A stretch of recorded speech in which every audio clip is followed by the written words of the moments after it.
जब पूरी दुनिया ट्रंप की कहर से कांप रही है, प्रधानमंत्री मोदी के नेतृत्व में भारत एक ऐसी तोड़ निकाल रहा है जिसके बाद टैरिफ का टेरर भारत के लिए पूरी तरह खत्म हो जाएगा।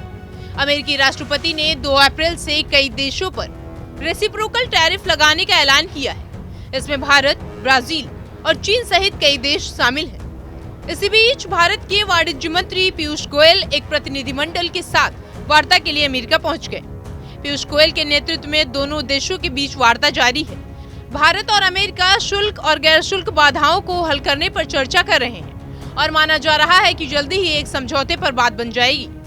भारत और अमेरिका ने 2025 में एक द्विपक्षीय वार्ता पर चर्चा शुरू की थी, जिस पर अब बातचीत आगे बढ़ रही है। दूसरी तरफ अमेरिकी वाणिज्य सचिव हर्बर्ट लुटनिक ने संकेत दिए हैं कि अमेरिका अपने लगाए टैरिफ को लगाने पर विचार कर रहा है।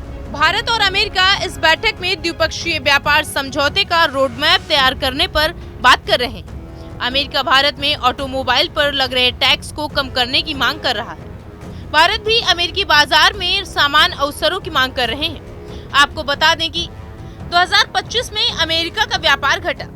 चीन $295 अरब, मैक्सिको $171.8 अरब, जापान $68.5 अरब, कनाडा $63.3 अरब, वहीं भारत $45.7 अरब रहा। जबकि 2024 में भारत और अमेरिका के बीच कुल $129.2 अरब का कारोबार हुआ, जिसमें भारत से अमेरिका को 87 अरब तो अमेरिका से भारत को $41 अरब का निर्यात किया गया।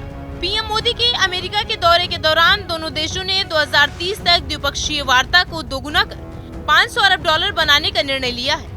भारत और अमेरिका रणनीतिक साझेदारी को आगे बढ़ाने के लिए प्रतिबद्ध है। अमेरिका जानता है कि जितनी जरूरत भारत को अमेरिका की है, उतनी ही जरूरत अमेरिका को भारत की भी है। इसीलिए भारत और अमेरिका के बीच जल्द ही समझौते होने की उम्मीद है। ब्यूरो रिपोर्ट, जनतंत्र टीवी।